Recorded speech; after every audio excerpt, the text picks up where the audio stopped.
শোনাবো বিশ্ববিখ্যাত মুফাসসির, আল্লাহু আকবার, বিশ্ববিখ্যাত মুফাসসির আল্লামা হযরতে কাজী নাসিরউদ্দিন বাইজাবি রাহমাতুল্লাহি আলাইহি তিনি বলেন, আমি আলহামদুলিল্লাহি রাব্বিল আলামিনের তাফসীর করতে গেলাম। তাফসীর শুরু করলাম, লেখা শুরু আলহামদুলিল্লাহ, সমস্ত প্রশংসা আল্লাহর। এই তাফসীর লেখার পরে আমি আলহামদুলিল্লাহি রাব্বিল আলামিনের তাফসীর করতে যাব। ঠিক এমন সময় আমি চিন্তা করলাম যোহরের নামাজের সময় ঘনিয়ে গেছে, আমি গোসলখানা থেকে যোহর নামাজ এসে পড়ব, আগে নদী থেকে আমি গোসল করে আসি। কোলাউড়াবাসী আল্লামা কাজী নাসিরউদ্দিন বাইজাবি রাহমাতুল্লাহি আলাইহি তিনি গোসলখানায় গেলেন গোসল করার জন্য তিনি নদীর ঘাটে গেলেন। লক্ষ্য করলেন একটা বিরাট বড় বিচ্ছ, মস্ত বড় একটা বিচ্ছ দৌড়াইয়া নদীর ঘাটের কিনার দিকে বিচ্ছুটা দৌড়ায় আসে। আল্লামা কাজী নাসিরউদ্দিন বাইজাবি রাহমাতুল্লাহি আলাইহি চিন্তা করলেন ব্যাপার কি, বিচ্ছুটা কেন দৌড়ায় আসে, কোন কারণে বিচ্ছু দৌড়ায় আসে, বিচ্ছুর কি পিপাসা লাগলো কিনা। উনি চিন্তা করলেন আমি একটু দাঁড়ায় দেখি। আল্লাহর ওলি বিশ্ববিখ্যাত মুফাসসির নাসিরউদ্দিন বাইজাবি বলেন, আমি দাঁড়াইলাম।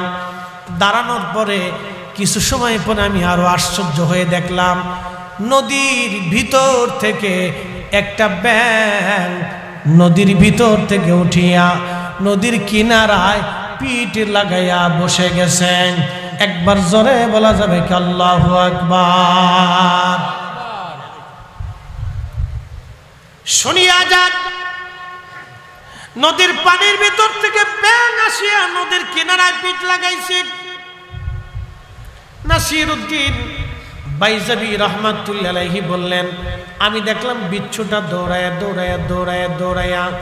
দৌড়াইয়া ওই ব্যাঙের পিঠের উপরে এসে চড়ে বসলো। ব্যাঙের পিঠের উপরে যখন বিচ্ছুটা চড়ে বসছে, তখন এই ব্যাঙটা বিচ্ছুটারে পিঠে নিয়া নদীর মধ্যে সাঁতার দিছে। মনোযোগ দিয়ে, ব্যাঙে বিচ্ছুরে পিঠে নিয়ে নদীর মধ্যে সাঁতার শুরু করছে।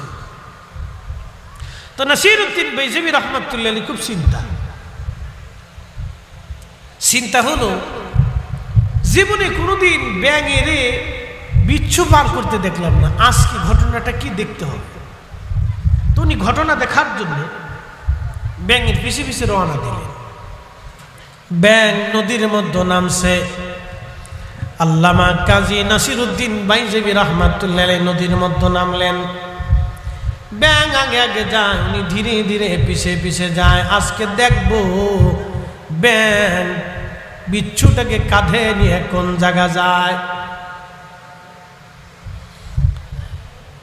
ব্যাঙ সাঁতরায় নদীর কিনারায় যাইয়া নদীর ওই পারে নামাই দিল। নাসিরউদ্দিন বাইজাবি রাহমাতুল্লাহি আলাইহি বলেন, আমি দেখলাম ব্যাঙ পিঠ থেকে বিচ্ছুটা নেমে আবার বিচ্ছু দৌড়াইতে লাগলো। ব্যাঙ নদীর মধ্যে চলে গেল। নাসিরউদ্দিন বাইজাবি বলেন, আমি বিচ্ছুর পিছু হাঁটতে লাগলাম, দেখি বিচ্ছুটা কোন জায়গা যায়। আমি লক্ষ্য করলাম বিচ্ছু দ্রুত গতিতে দৌড়ায় যায়। যেতে বিচ্ছু চলে গেল একটা বিরাট বড় বট গাছ। এই গাছের নিচে একজন আল্লাহর দরবেশ ওলি তিনি শুয়েছিলেন, ঘুমিয়েছেন। এমন সময় বট গাছের শিকড়ের ভিতর থেকে একটা কালো গোখরা সাপ উঠে আল্লাহর ওলির মাথা বড় ফনা তুলেছে কামড় দেওয়ার জন্য। ঠিক ওই সময় আমার রব, আমার আল্লাহ বিচ্ছুটাকে খবর দেওয়াইয়া ব্যাঙের দিয়া নদী পার করাইয়া আমার আল্লাহ বিচ্ছুটারে দাওয়াত করে এনে উনি বলতেছেন, আমি দেখলাম বিচ্ছুটা সাপের লেজ বেয়ে মাথার উপরে গেল। বিচ্ছু মাথার উপরে কামড় দিল সাপের বিচ্ছুর কামড়ে সাপ মারা গেল। একবার জোরে বলা যাবে কি সুবহানাল্লাহ? জীবনে তো হওয়ার কথা না, বিচ্ছুর কামড়ে সাপ মরবেটা কেমন কথা? সাপের কামড়ে বিচ্ছু মরার কথা, কারণ বিচার চাইতে সাপের বিষ বেশি। কিন্তু আজকে তিনি বলতেছেন আমি দেখলাম বিচার কামড়ে সাপ মরে গেল, আস্তে করে মাথা ডোয়াইয়া সাপটা মরে গেল। বিচ্ছুটা আবার দৌড়ায় দৌড়ায় চলে যেতে লাগলো। ওই আল্লাহর ওলির ঘুম ভেঙে যাওয়ার পরে আমি তাকে জিজ্ঞেস করলাম, হে আল্লাহর মজজুব, আপনি গাছের নিচে ঘুমানো, আল্লাহ আপনাকে হেফাজত করার জন্য, এই সাপ থেকে বাঁচানোর জন্য আল্লাহ ওই পাহাড় থেকে বিচ্ছু দাওয়াত করেছেন, বিচ্ছুটাকে নদী পার করানোর জন্য আমার আল্লাহ একটা ব্যাঙ দাওয়াত করে এনে ব্যাঙের পিঠে বিচ্ছু চড়াই আল্লাহ নদী পার করাইলেন। ওই বিচ্ছুটা এসে সাপের কামড় দেওয়াইয়া সাপ মরিয়া বিচ্ছুটাকে আল্লাহ এই আপনাকে আল্লাহ হেফাজত করলেন। আল্লাহ যে রব্বুল আলামিন, আল্লাহ যে রব্বুল আলামিন, আল্লাহ রব লালন পালন করনেওয়ালা। আজকের ঘটনা থেকে বুঝতে পারলাম ঠিকই আল্লাহ লালন পালন করনেওয়ালা। একবার জোরে বলা যাবে কি আল্লাহু আকবার? আমার সাথে একসঙ্গে সবাই পড়েন আলহামদুলিল্লাহি রাব্বিল আলামিন। আবার পড়েন আলহামদুলিল্লাহি রাব্বিল আলামিন। তুমি রহমান, তুমি মেহেরবান, তুমি রহমান, তুমি মেহেরবান। অন্ধ গাহে না শুধু তোমার গুণগান, অন্ধ গাহে না শুধু তোমার গুণগান, বুঝেও বুঝে না তবু শান। তুমি রহমান, তুমি মেহেরবান, তুমি রহমান, তুমি মেহেরবান। আল্লাহুম্মা সাল্লি আলা, জবান খুলে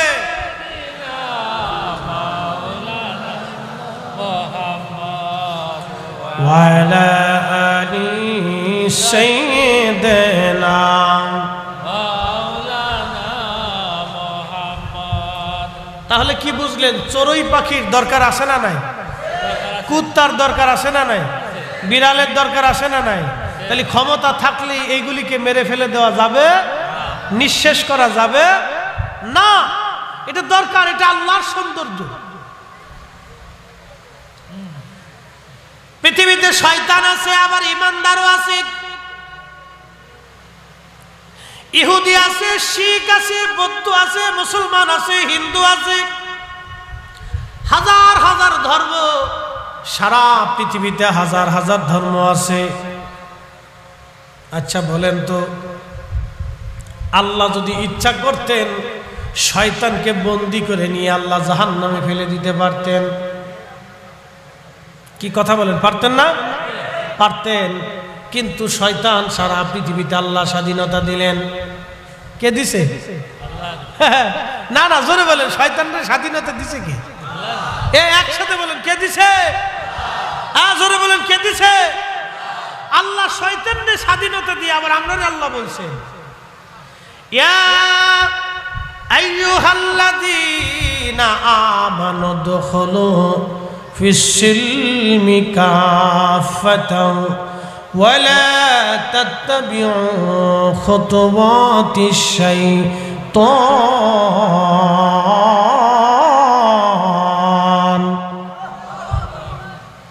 শয়তানকে স্বাধীনতা দিছে কে? না না, জোরে বলেন, জোরে না, ঘুমাইছে আপনাদের। একসাথে বলেন আল্লাহু আকবার। শয়তানকে স্বাধীনতা দিছে কে? আল্লাহ। কে দিছে? আমাদের হেদায়েতের জন্য নবী পাঠাইছে কে? আল্লাহ। কেন আল্লাহকে জিজ্ঞেস করেন, আল্লাহ শয়তান দেওয়ার দরকারটা কি ছিল? তুমি যদি শয়তান না দিতে তাহলে তো আর এত নবী পাঠানোর দরকার ছিল না। আমরা তাহলে ল্যাংটা হইতাম না বেডি মানুষের দিকে তাকাইতাম না, ওই কুনজর আসতো না, ওই আমার চুরি চিন্তা ছিল না, ওই দুর্নীতি করতাম না, দরবেশ বাবা ৬০,০০০ কোটি টাকা নিত না, ওই আর এক বেটা নিত না, মাইনকে চিবে মাইনকে পড়তো না, হাউন আঙ্কেল বিপদে পড়তো না। কথা কর লাগে বিরাট আঙ্কেল, ও যদি মরে যায় আজকে, তাহলে সারা দেশের মানুষ খালি আলহামদুলিল্লাহ আলহামদুলিল্লাহ আলহামদুলিল্লাহ। কি কথা কর না কেন? কি জিন্দিগি গঠন করছে চিন্তা করেন, কি ফজিলতের জীবন।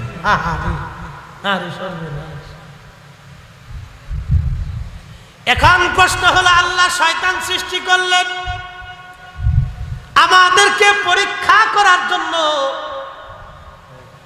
যদি শয়তান না থাকতো তাহলে পরীক্ষা হতো না। আজকে আল্লামা সাহেব কেবলা ফুলতুলি যদি এই জমিনে না আসতেন, আজকের ঈদে মিলাদুন নবীর মাহফিল আপনি পাইতেন না। আসতে বলেন কে? জোরে বলেন। আবার আমাদের বিরুদ্ধবাদী যারা আছে তারা যদি না আসতো তাহলে আমাদের জজবা হইতো না। এটা আল্লাহর সৌন্দর্য। এই জন্য জামাত ইসলামরা যদি মনে করে যে না সুন্নি জামাত রাখবো না, তাহলে এটা ভুল সিদ্ধান্ত। যদি হেফাজত ইসলাম মনে করে যে না এই ফুলতুলি আমরা রাখতাম না, তাহলে এটা ভুল সিদ্ধান্ত। আর আমরা যদি মনে করি না হেফাজত এই দেশেই রাখবো না, তাহলে আমারও ভুল সিদ্ধান্ত। সবাইরই দরকার। কারে দরকার? সবাইরই দরকার। আমরা যদি মনে করি যে এ দেশে একটা হিন্দু থাকতে দেব না, তাহলে ভুল সিদ্ধান্ত। তারও দরকার। উনারে বানাইছে আল্লাহ, যদি সে না থাকতো তাহলে আল্লাহ কি জিনিস আপনি বুঝতেন না। কি কথা কর না কেন? আল্লাহ কি জিনিস, আল্লাহ কত বড় নিয়ামত, আল্লাহ আমাদের জন্য যে কত বড় রব, বলে আপনি বুঝতেন না। আমি ব্যাখ্যা বিশ্লেষণ করতাম না। শয়তান আল্লাহ থেকে জুদা হল। 4 জায়গায় শয়তান কেঁদেছিল। ইমাম সুহাইলি রাহিমাহুল্লাহ আল বাদার ভিতরে ইমাম ইবনে কাসির লিখছেন যে শয়তান 4 বার পৃথিবীতে কাঁদছিল, এছাড়া ও কাঁদে না। শয়তান কিন্তু কাঁদে না, ওর চোখে পানি নেই, ও 4 বার দুনিয়াতে কাঁদছে। একবার যখন আল্লাহ রাব্বুল আলামিন ওয়া কানা মিনাল কাফিরিন বলে শয়তানকে ঘোষণা দিলেন, তখন শয়তান কাঁদতে লাগলো। শয়তান তখন আর্তনাদ করতে লাগলো, হায় আমার হলো কি, কি সর্বনাশ হলো। আবার শয়তানকে যখন জান্নাত থেকে আমার আল্লাহ দুনিয়ার মধ্যে ফেলে দিলেন, তখন আল্লাহ রাব্বুল আলামিন শয়তান তখন কাঁদলো।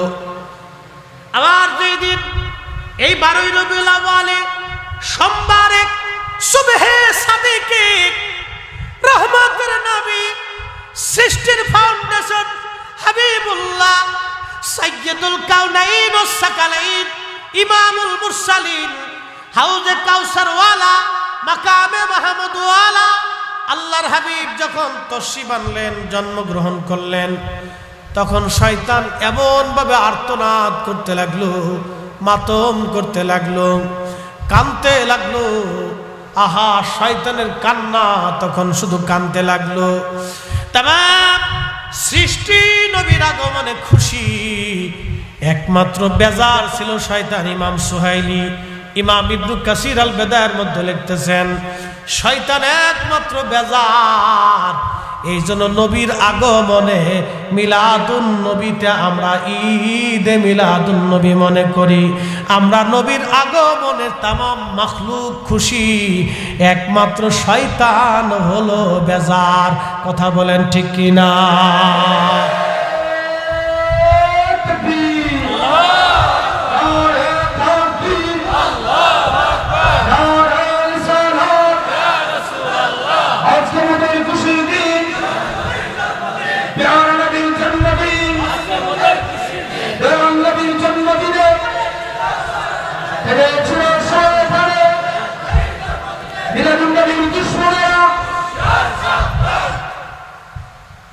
বুঝা গেছে?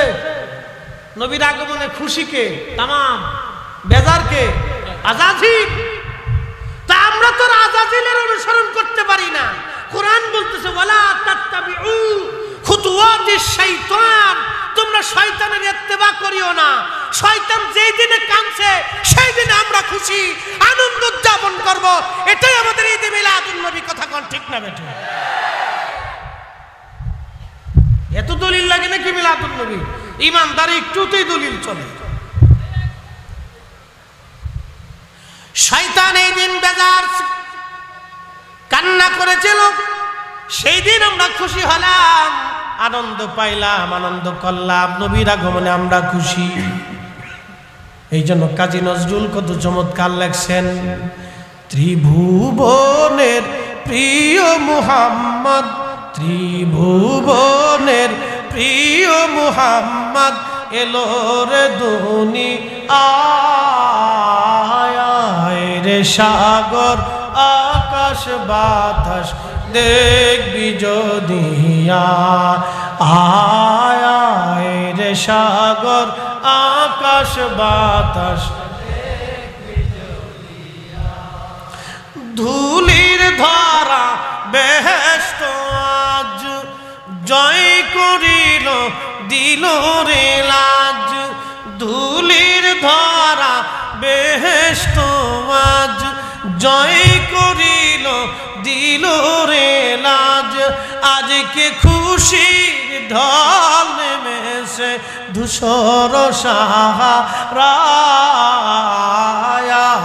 রে, সাগর আকাশ বাতাস দেখবি যদি আয় রে, সাগর আকাশ বাতাস দেখবি যদি প্রেমবন্ধুগণ কোলাউড়াবাসী, শয়তান রব্বে কারীম থেকে যখন বিতাড়িত হয়ে গেল, আল্লাহকে ডাক দিয়ে বলল, রব তুমি তো তোমার দরজা থেকে আমাকে তাড়ায় দিচ্ছ, আমি 9 লক্ষ বছর ধরে তোমার সেজদা দিলাম, তোমার ইবাদত করলাম, এর বিনিময়ে কি আমি কিছুই পাই না গো আল্লাহ? আল্লাহ বললেন, শয়তান রে কি চাস তুই? বলে, রব তখনও যদি সে মাফ চায় কিন্তু মাফ হয়ে যায়। তখনও বলতেছে, রব আমারে তুমি কিয়ামত 3টে জিনিস দিবা। আল্লাহ বলেন, কি চাও বলো? বলে, কিয়ামত পর্যন্ত আমার হায়াত দিবা, কিয়ামত অবধি মাহশরের দিন পর্যন্ত তুমি আমার হায়াত দিবা। আল্লাহ বলেন, তা দিলাম, তোকে কিয়ামত পর্যন্ত আমি আল্লাহ হায়াত বর্ধিত করে দিলাম। শয়তান বলে, রব তুমি আমাকে আর একটা জিনিস দিবা। বলে, কি চাস? আল্লাহ তো সবই জানে, কি চাস বল? আল্লাহ সবই জানে, কিন্তু আমার মালিক রব্বুল আলামিন একটা দিয়ে আর একটা লালন পালন করেন, এটা আল্লাহর একটা পরীক্ষা। এ আমার দিকে তাকান, আদম আলাইহিস সালাম, এই ঘটনাটা পরে বলতেছে, আদমের কথা বলে যায়। আদম আলাইহিস সালাম ওনাকে আল্লাহ বানাইলেন মাটি দিয়ে, পানি দিয়ে, আগুন দিয়ে, বাতাস দিয়ে, আব আতশ খাক বাদ, আগুন পানি মাটি বাতাস, 4টা বস্তু দিয়ে আদমরে বানাইয়া আল্লাহ জান্নাতের মধ্যে রাখলেন। আদমের পৃষ্ঠদেশে আল্লাহর কুদরতে হাত দিলেন। হাত দেওয়ার পরে কোটি কোটি রুহু সেই দিন আমরা আল্লাহ আদম নবীর সামনে উপস্থিত হলাম। আদম আলাইহিস সালাম দেখলেন ওই দিন কেউ কানা হবে, কেউ ল্যাংড়া হবে, কেউ বুবা হবে, কেউ পাগল হবে, কেউ ধনী হবে, কেউ চোর হবে, কেউ ডাকাত হবে, কেউ আলেম হবে, কেউ আবেদ হবে, কেউ জাহিদ হবে, কেউ নবী হবে, কেউ অলি হবে, কেউ বাচ্চা হবে, কেউ ভিখারি হবে, কেউ এরকম আল্লাহ হিন্দু হবে, কেউ মুসলমান হবে, কেউ বৌদ্ধ হবে, কেউ খ্রিস্টান হবে, কেউ ইহুদি হবে, কেউ শিখ হবে। এইরকম বিভিন্ন ধর্মে, বিভিন্ন মতে, বিভিন্ন দলে, বিভিন্ন কালারের, কালো হবে, দলা হবে, ভেঙ্গে হবে, ল্যাংড়া হবে, উঁচু হবে, নিচু হবে। এইরকম আদম আলাইহিস সালাম দেখার পরে আল্লাহকে ডাক দিয়ে বলেন, রাব্বি ওরা তো আমার সন্তান, সন্তানের প্রতি বাবার মায়া বেশি। আল্লাহ আমার কেউ ল্যাংড়া সন্তান হবে, কেউ বুবা সন্তান হবে, কেউ অন্ধ হবে, কেউ ভিখারি হবে, কেউ রাজা হবে, আল্লাহ কেউ চোর হবে, কেউ ডাকাত হবে, আল্লাহ কেউ লুচ্চা হবে, কেউ বদমাশ হবে, কেউ আবেদ হবে, কেউ অলি হবে, কেউ নবী হবে, কে পরহেজগার হবে, কে আলেম হবে, কে জাহেদ হবে। আল্লাহ এইগুলির দরকার নাই, আল্লাহ সবাইরে সমান বানাইয়া দাও। আল্লাহ তুমি সবাইরে সমান বানিয়ে দাও। আল্লাহ ডাক ডাক আদম না, তা হবে না, তা হবে না। বলে রব কেন? আল্লাহ ডাক ডাক আদম রে, আমি বৈষম্য করে দুনিয়াতে বানাইলাম মানব জাতি, বৈষম্য করে পাঠাইলাম মানব জাতিরে পরীক্ষা করার জন্য, পরীক্ষা করার জন্য, পরীক্ষা করার জন্য। আপনি যদি গরিব হন তাহলে আপনি আল্লাহর পরীক্ষার মধ্যে আছেন। আপনি যদি সুন্দর হন আল্লাহর পরীক্ষার মধ্যে আছেন। আপনি যদি অন্ধ হন আল্লাহর পরীক্ষার মধ্যে আছেন। আপনি যদি বোবা হন আল্লাহর পরীক্ষার মধ্যে আছেন। আপনি যদি ধনী হন আল্লাহর পরীক্ষার মধ্যে আছেন। আপনি যদি ক্ষমতাওয়ালা হন আল্লাহর পরীক্ষার মধ্যে আপনি আছেন। আপনার আলেম যদি হন আল্লাহর পরীক্ষার মধ্যে আছেন। আপনি যদি পীর হন আল্লাহর পরীক্ষার মধ্যে আছেন। আপনি যদি ওলি হন আল্লাহর পরীক্ষার মধ্যে আছেন। আপনি যদি কালা হন আল্লাহর পরীক্ষার মধ্যে আছেন।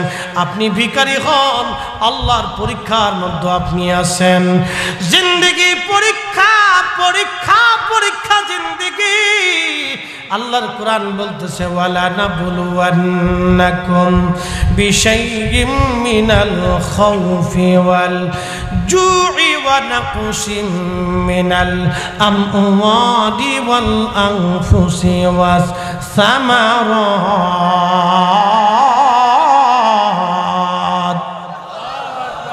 আমাদের জীবনে পরীক্ষা, এই জন্য চিন্তা করা যাবে না। পরীক্ষা, শয়তান ডাক দেখায় রব তুমি তো আমার দুনিয়ার মধ্যে পাঠাইতেছো, একটা জিনিস দিলে কিয়ামত পর্যন্ত হায়াত, 2 নম্বর আরেকটা জিনিস তুমি আমারে দিবা গো আল্লাহ। বলে কি চাস শয়তান? বলে রব্বুল আলামিন तमाम পৃথিবী ঘুরে আসবো, 1 সেকেন্ডের মধ্যে এই শক্তি তুমি আমারে দেবা। এ আমার দিকে তাকান, শয়তান আমেরিকা যাইতে ভিসা লাগে, রাশিয়া যাইতে ভিসা লাগে, 1 মুহূর্তের ভিতরে তাম পৃথিবী তসরুফ করে আসে। এত পাওয়ার আল্লাহ ওরে দিছে, 1 সেকেন্ডের ভিতরে তাম পৃথিবী তসরুফ করে ঘুরে চলে আসে। তাম পৃথিবী ঘুরে চলে আসে শয়তান। আমার আল্লাহ বললেন শয়তান রে আর কি চাস? শয়তান ডাক দিয়ে বলো রব্বুল আলামিন আমার আর একটা জিনিস দিবা। বলে কি? 3 নাম্বার হলো আল্লাহ তোমার বান্দার শরীরে রক্তের শিরার ভিতর দিয়ে ঢুকে, মানবের শিরা রক্ত চিনেন আপনারা, রক্ত যে রগের ভিতর দিয়ে রক্ত পাঞ্চ হয়, রক্ত আসা যাওয়া করে, এই রগের ভিতর দিয়ে যে রক্ত পাঞ্চ হয় আল্লাহ ওই রগের ভিতর শিরার ভিতর দিয়ে ঢুকে প্রবেশ করে আমি বান্দার কালবের মধ্যে বসে ধোঁকা দিব, কালবের মধ্যে বসে ধোঁকা দেব আমি। শয়তান এই শক্তি তুমি আমারে দাও। আল্লাহ রাব্বুল আলামিন বলেন তাও দিলাম। কি করবি? শয়তান ডাক দেখা আল্লাহ তোর ইজ্জত জালালের কসম করে বলতেছি একটা বান্দাও তোকে জান্নাতে ঢুকতে আমি দেব না। সাপ কাটারে ধোঁকা দিয়ে দিয়ে দিয়ে দিয়ে জাহান্নামী বানায় ফেলবো। আল্লাহ ধমক দিয়ে বলেন এ আজাজিল তুইও শুনে রাখ, তুই দুষ্টুমি করে ধোঁকা দিয়ে আমার বান্দারে ধোঁকা দিয়ে জাহান্নামী বানাবি। আজাজিল আমার বান্দারে গুনাহ করাবি। আমার বান্দা গুনাহ করার পরে যখন আমি মালিকের দরবারে ক্ষমা চাবে, আজাজিল আমি আমার বান্দার জীবনের গুনাহ, বান্দা ক্ষমা চাইতে দেরি হবে, তুই গুনাহ করাবি ধোঁকা দেওয়াইয়া, আর আমার বান্দা ক্ষমা চাইতে দেরি হবে, আমি আল্লাহ বান্দার জীবনের গুনাহগুলি ক্ষমা করতে দেরি করব না। একবার জোরে বলা যাবে কি আল্লাহু আকবার? বলেন দোয়ার দরকার আছে না নাই? আসতে বলেন, জোরে বলেন দোয়া লাগবে কি লাগবে না? বাড়িতে কোরআন খতম দিবেন, মিলাদ পড়াবেন, দোয়া করাবেন। কেউ যদি বেদাতের ফতোয়া দেয়, ওর বেদাতের ফতোয়ার গোষ্ঠী কিলা। কথা বলেন ঠিক না বেঠি? শাহজালালের জমিনে দোয়া চলবে, মিলাদ চলবে, খতম চলবে, জিকির চলবে, মাহফিল চলবে, ঈদে মিলাদুন নবী চলবে। কথা বলেন ঠিক না বেঠি?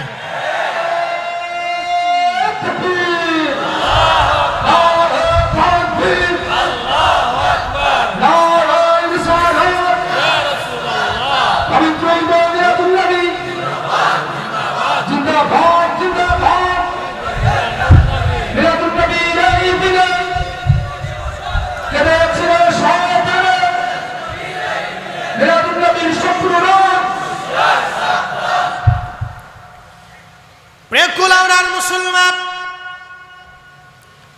এই শয়তান আল্লাহ আমাদের জন্য পাঠাইলেন পরীক্ষা করার জন্য।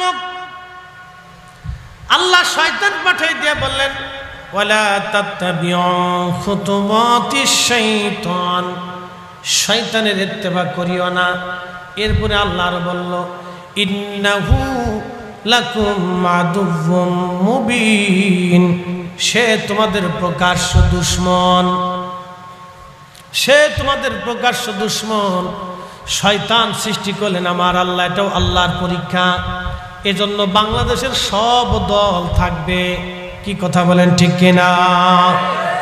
সবই থাকবে, সবাই দরকার। এটা আল্লাহর সৌন্দর্য। যদি মনে করেন আপনি আমার দেশে যারা বুকে হাত বেঁধে নামাজ পড়ে, ওরা যদি না থাকতো তাহলে আল্লাহর নবীর শানকে ছোট করে যে মুসলমান দেখে, এইটা আপনি বুঝতে পারতেন না। কথা কন না? এরা কি কয় জানেননি? এরা কয় আল্লাহ রসুলের আব্বা আম্মা দুইজন জাহান্নামী। যদি ওরা না থাকতো তাহলে আপনি জানতেনই না যে মুসলমানদের ভিতরে একদল তারা আল্লাহর নবীর আব্বা আম্মারে জাহান্নামী মনে করে। আরে আপনি একটু চিন্তা করেন তো, যেই রেহেমের ভিতরে আমার নবী থাকছে, যেই রেহেমে নবী থাকছে, যার দুগ্ধ পান করেছে, সেই মহিষী নারী কি করে জাহান্নামী হয়? আপনি একটু চিন্তা করেন। আল্লাহর কোরআন বলল, তাকাল্লুবাকা ফিস সাজিদিন,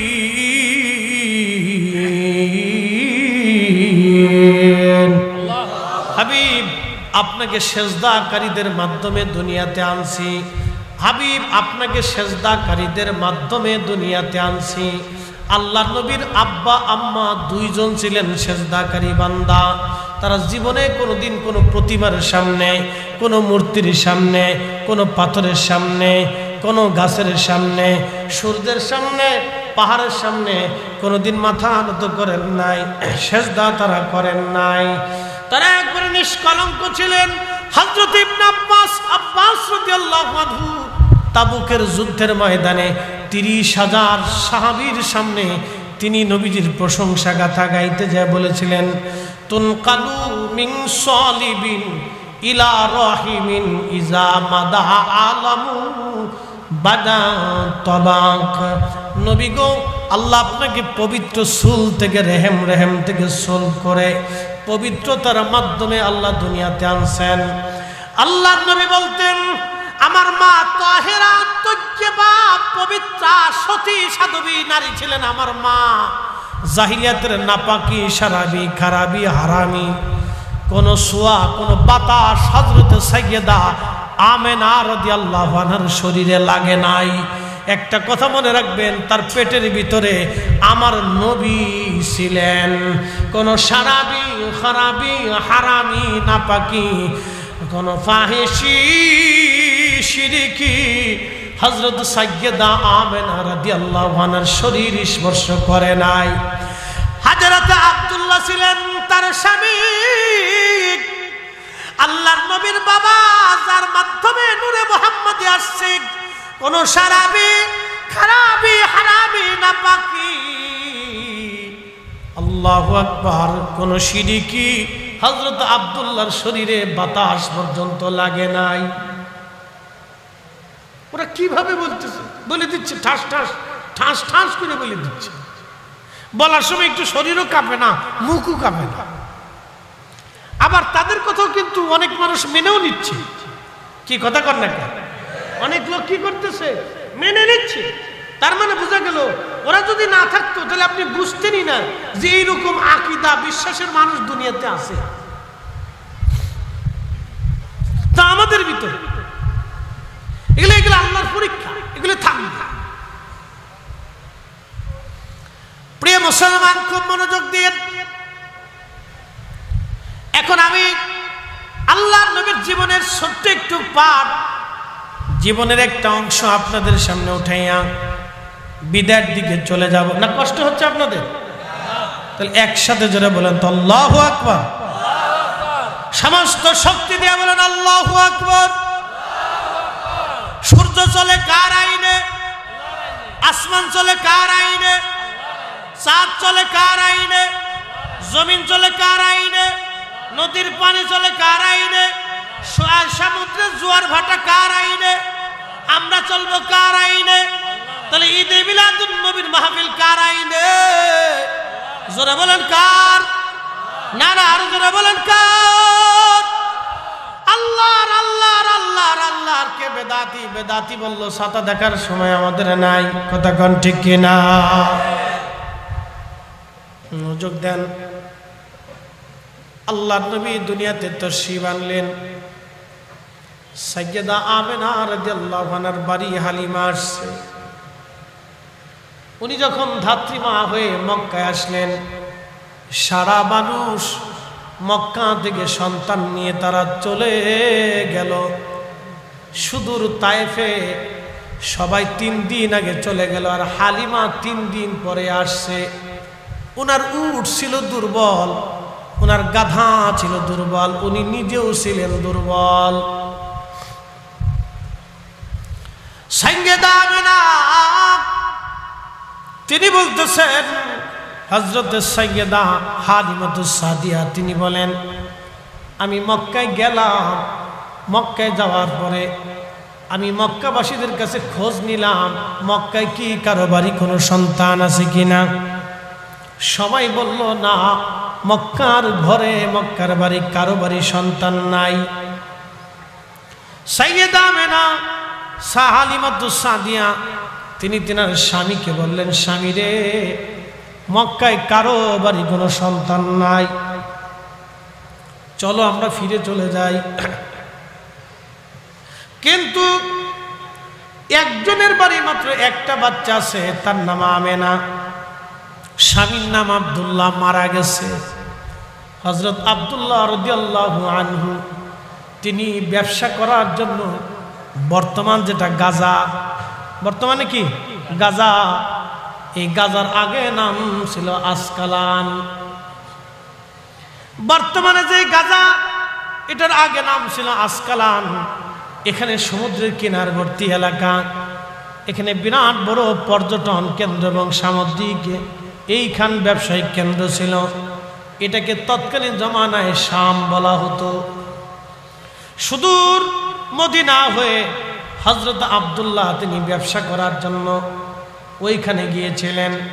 ওখান থেকে মাল কিনে ব্যবসা করে উনি রওনা হয়ে ফিরে আসার সময় মদিনা আসার পরে তিনি অসুস্থ হয়ে পড়লেন। মদিনা আসার পরে তিনি অসুস্থ হয়ে গেলেন। অসুস্থ হয়ে যাওয়ার পরে হযরতে আব্দুল্লাহ তিনি ইন্তেকাল করলেন।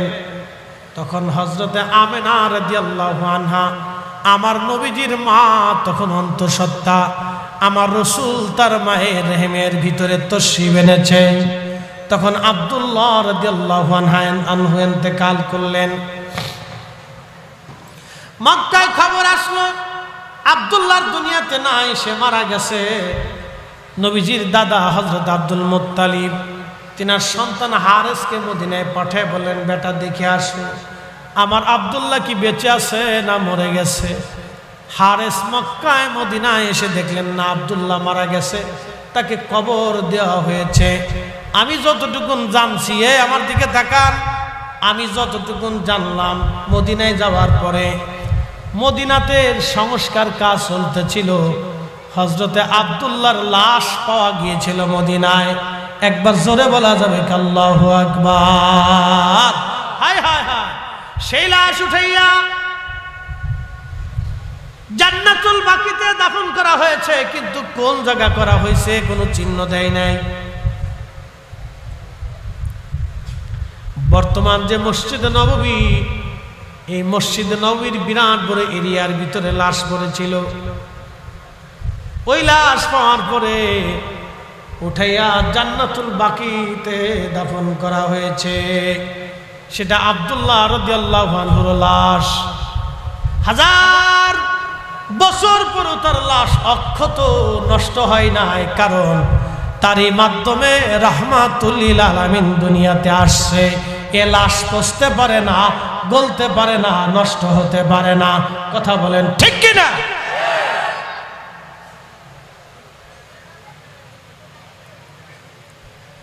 হযরত আব্দুল্লাহ মারা গেছে। হালিমা বলতেছে, স্বামী পয়সা দেওয়ার মতো কেউ নাই, চলেন আমরা ফিরে চলে যাই। হালিমার স্বামী ডাক দিয়ে বলতেছে, হালিমারে শূন্য শূন্য ফিরে চলে যাব রে হালিমা, একটু কথা শোনো রে হালিমা। বলে কি কথা স্বামী বলেন? একটা বারের জন্য ওই সন্তানটা একটা নজর দেখে আসি, নেই বা না নেই একটা বার দেখে আসি। হযরত হালিমাতুস সাদিয়া বলতেছে, স্বামীর কথা অনুযায়ী একটা নজর দেখার জন্য আমি গেলাম। দোলনার ভিতরে নবীকে শুয়ে রাখা হয়েছিল। আমি যাই দেখি শরীরের ভিতরে সবুজ রেশমের একটা কাপড় দিয়ে ঘিরে রাখা ছিল, এবং পিঠের নিচে সাদা রেশমের কাপড় দিয়ে ঘিরে রাখা ছিল। এত সুঘ্রাণ! আল্লাহু আকবার!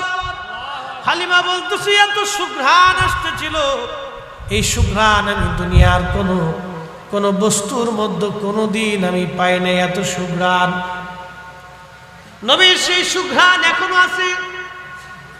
বলবেন ফরিদি হুজুর কোন জায়গা? দুইটা জায়গা ঠিকানা দিব। এক নম্বর চলে যাবেন বাইতুল আকসা। বাইতুল আকসাতে যাওয়ার পরে যেই পাথর মোবারকে আল্লাহর নবী কদম মোবারক রেখে বোরাকে সওয়ার হয়েছিল, সেই পাথর বাইতুল আকসাতে এখনো আছে। কিন্তু আশ্চর্য, আমার নবীর কদম মোবারকের ছোঁয়া লাগার কারণে পাথরটা নরম হয়ে যায়। পাথরের ভিতরে নবীজির কদম মোবারকের চিহ্ন বসে যায়। সেই চিহ্ন থেকে 1450 বছর পার হয়ে গেল, এখনো সুঘ্রাণ আসতে থাকে। আতর মাখানো লাগে না, সুঘ্রাণ আসতে থাকে।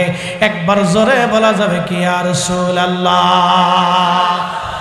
চিৎকার মেরে বলেন আল্লাহু আকবার!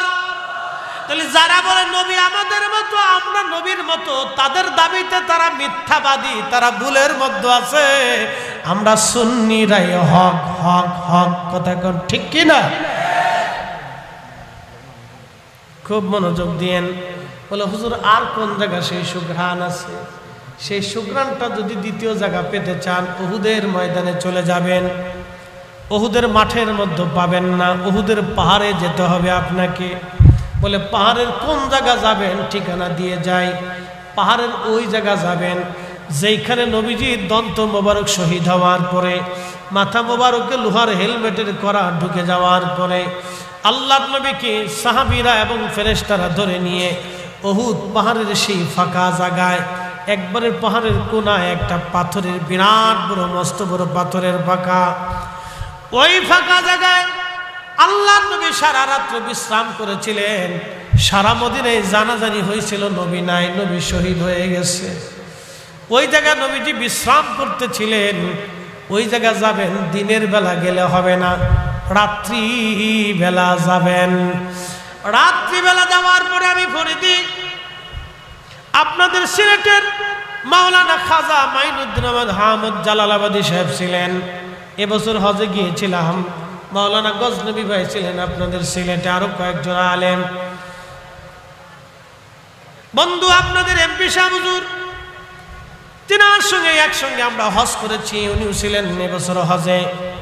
আমিও গিয়েছিলাম, একসঙ্গে খাওয়া দাওয়া করেছি। বন্ধু খুব মনোযোগ দিবেন, হজে গেলাম, ওখান থেকে আমরা কয়েকজন আলেম উহুদের পাহাড়ে চলে গেলাম।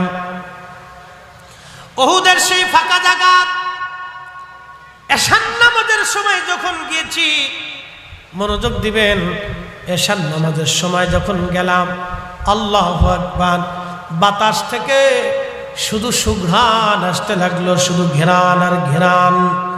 আমাকে জালালাবাদী সাহেব বললেন, মামা আমি বাইতুল আকসার সেই পাথরে যে ঘ্রাণ পেয়েছিলাম, আজকে উহুদের পাহাড়ের সেই ফাঁকার ভিতর থেকে, যেখানে আল্লাহর নবী বিশ্রাম করতে ছেড়েছিলেন, এই ফাঁকা থেকে যে ঘ্রাণ, বাইতুল আকসার পাথরে একই রকম ঘ্রাণ। একসাথে জোরে বলবেন কি আল্লাহু আকবার? না না হয় না, আরো জোরে বলেন। নবী নাই কিন্তু ঘ্রাণ আছে। আল্লাহি বিল্লাহি তাল্লাহি, মাহফিল সাক্ষী। শুধু আমি না, আমরা 4-5 জন আলেম কয়েক ঘন্টা ওইখানে বসলাম। ঘ্রাণ আসতেছে বাতাসে, ওখানে সিমেন্ট দিয়ে লাগানো আছে, মাঝখানে একটু কেটে ফাঁকা করে রাখা। চিন্তা করলাম ভিতরে তো যাওয়ার সুযোগ নাই, আমরা পাথর বেয়ে উঠে ফাঁকা দিয়ে মাথা ঢুকাইলাম।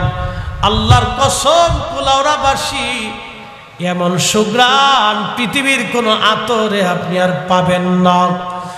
1450 বছর পরে নবীর ঘ্রাণ এখনো আছে। 1450 বছর পরেও সেখান থেকে ঘ্রাণ আসে, ঘ্রাণ আসে, ঘ্রাণ আসে, ঘ্রাণ আসে। তার মানে নবীর জায়গা নবী আছে, আমাদের চোখের জায়গা চোখ নাই।